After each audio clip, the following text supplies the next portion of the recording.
Start a track for the day. See how far we get up in there. It's about 5 a.m. and we're headed in to find the big bucks. We woke up at 4:30 today, way earlier than anybody else. Just kidding. Inside joke. But yeah, we woke up early because we want to get up here and be in position at first light to try to find that buck. So long walk in the dark, in the cold, but it'll be worth it when the sun comes up. So let's get up there.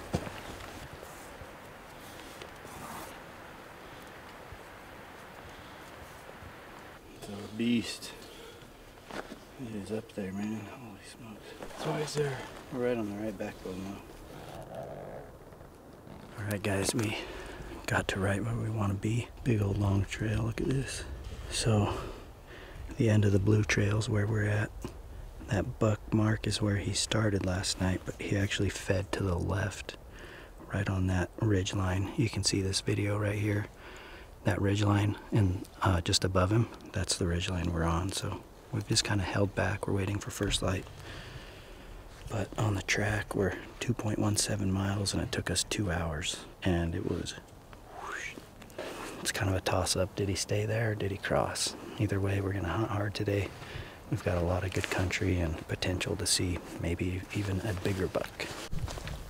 And that buck was just right there last night. He was kind of right on that face. We're going to go slow. Let's try to be quiet.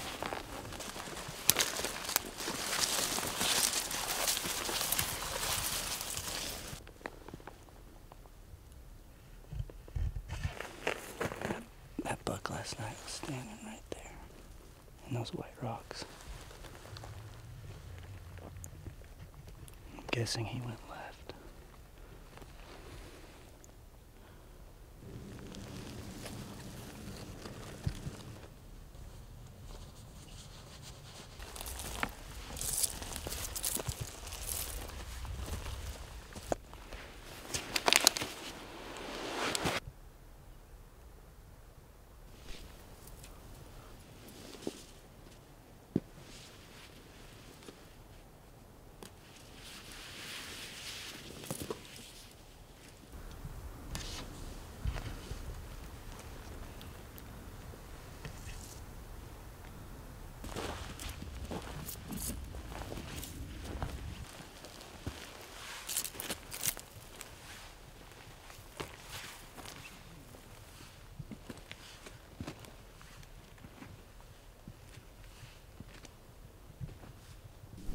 Top of the ridge. Okay. Do you know? You see him? No. In the snow, in the dirt? No, it's dirt.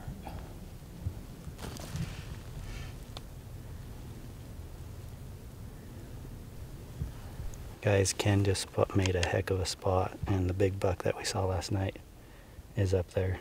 There's 2 bucks, a 4x4 and what I think is a 3x3. And they're just paralleling each other, and he's acting all pissed off. But they're 1,300 yards away.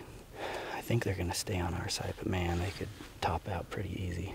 Dude, he does not like that other deer.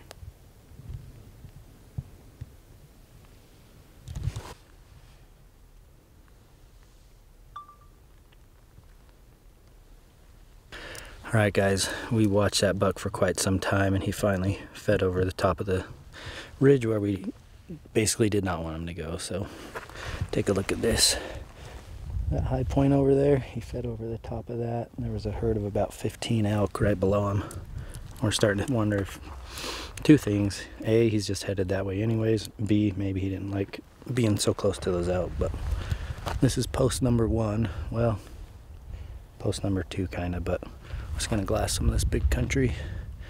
Look for another buck. We've seen a handful of does, but just 2 bucks, the big one and a small one that he was with yesterday. Where we spotted this buck from is that first little ridge right there. I think eventually we're gonna end up over there where that buck went over, but we're just gonna glass everything from here and in between as well. Getting down on the peanuts. Yeah, it was a good call. So good, soft and So good. I think we got a lot of hiking ahead of us, and hopefully we can find those deer again. I know, right over the top of Ken's head. Right there's where he went. So probably hang out, eat, and get moving here pretty soon.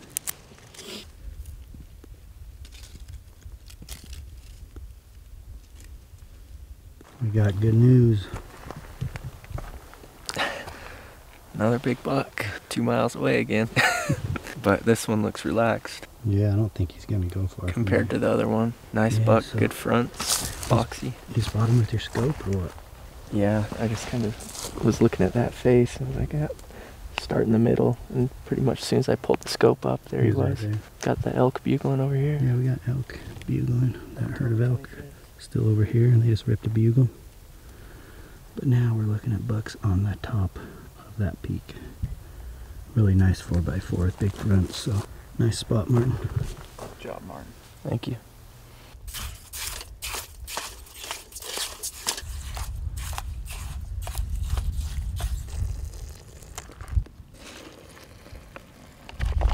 Nobody likes soggy eggs.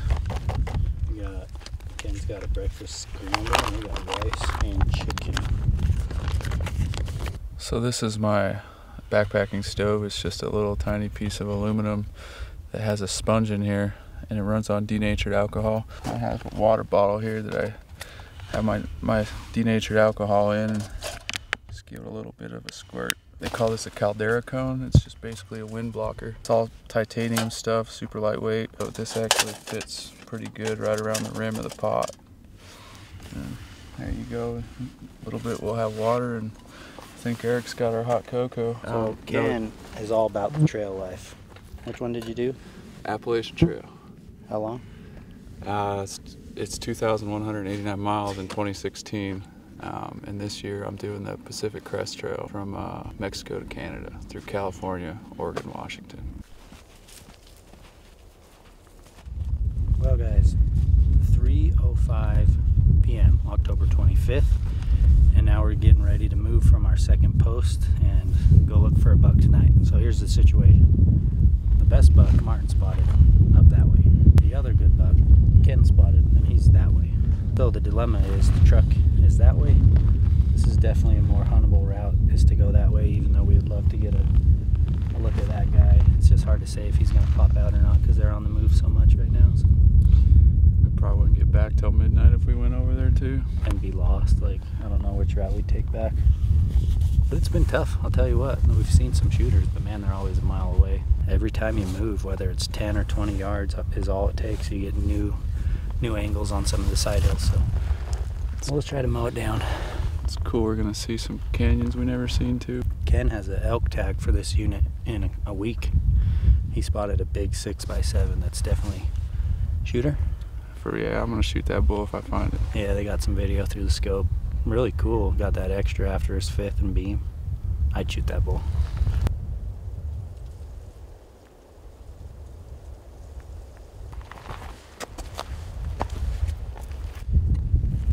Yeah, is that the same one or a different one? It's got no different one. It's got dates on it. Yeah, that's probably the one he's talking about.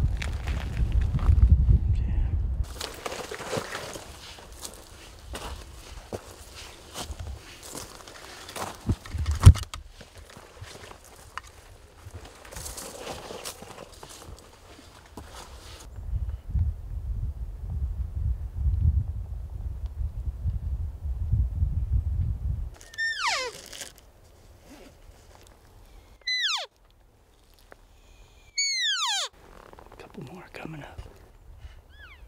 We're talking to him. It's definitely calmed him down a lot, even though we're just standing here in the wide open.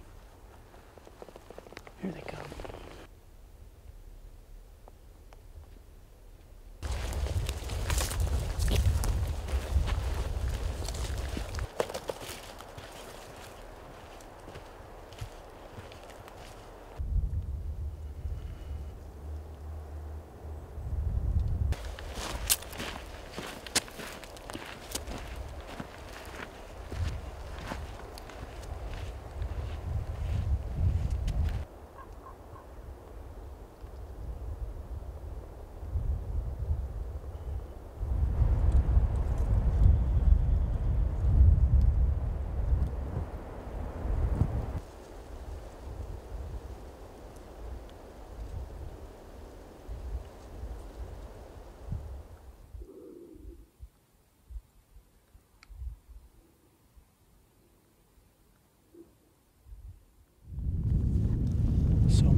no bucks yet. Still looking.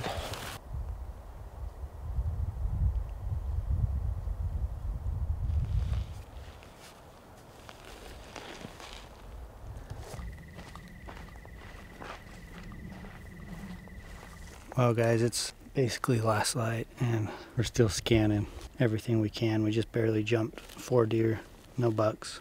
It seems like we're maybe too low in elevation down here. We're not too far from the truck now, so we're just gonna bomb down, hit the truck, head to camp. This is probably the last video where Martin can hunt with me. I actually might come back, maybe. We have North Dakota coming up, so just depends. So far, fun hunt with Ken, man. Been a blast. Thanks for coming out, man. Seen bucks, saw elk. Really close to getting some opportunities, just everything was just a little too far away. So we're gonna get to camp, probably cook some dinner, see what's going on there. We'll catch up to you guys at camp. For now, we go straight down this beast. This is some cool country.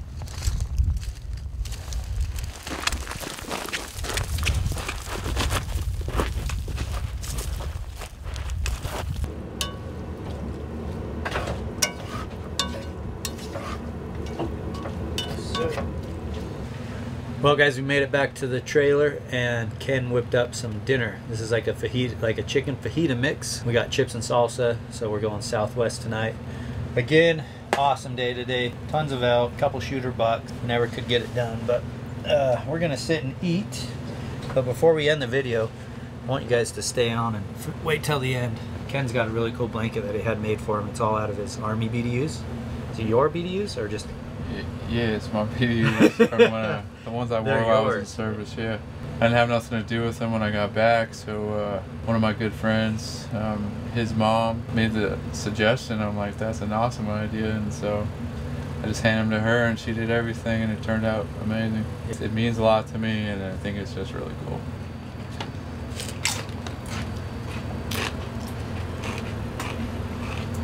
Nice. So this is my quilt. This is all my uniforms I wore in the service. My buddy Clint and Dew, their mom, Kathy Zapata, she's the one that made this for me. Can't thank her enough. And so the way I gave her my uniforms and she pieced it together, so you got just my name tapes and the Army and then the flag, and then this is like part of my Class A's.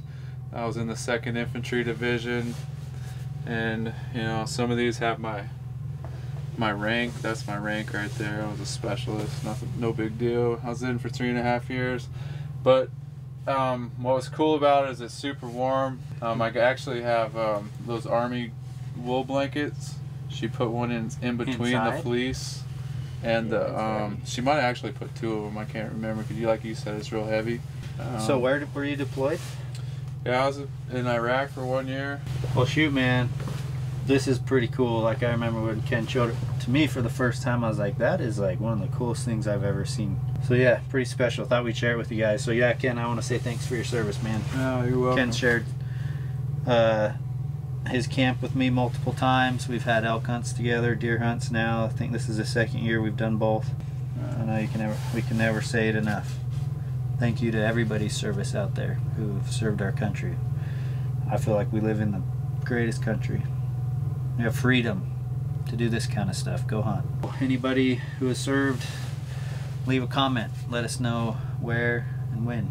To recap this hunt, again, just had a blast hanging out with Ken, being on the mountain with Martin. We didn't get a buck, but man, we could have. You know, we could have shot some of those smaller ones. Yeah. Had that nice 3-point that was like borderline. But if I get a chance, I'm going to come back and hunt on this tag. But for right now, we're just going to cut this little mini series. If I come back, it'll kind of be separate. So for now, we'll see you guys later. The next hunt that Martin and I are doing together for sure is North Dakota whitetail. So make sure you subscribe so you can see all the whitetail hunts. And then again, thanks to Ken at Tines and Finds on Instagram. Go give him a follow.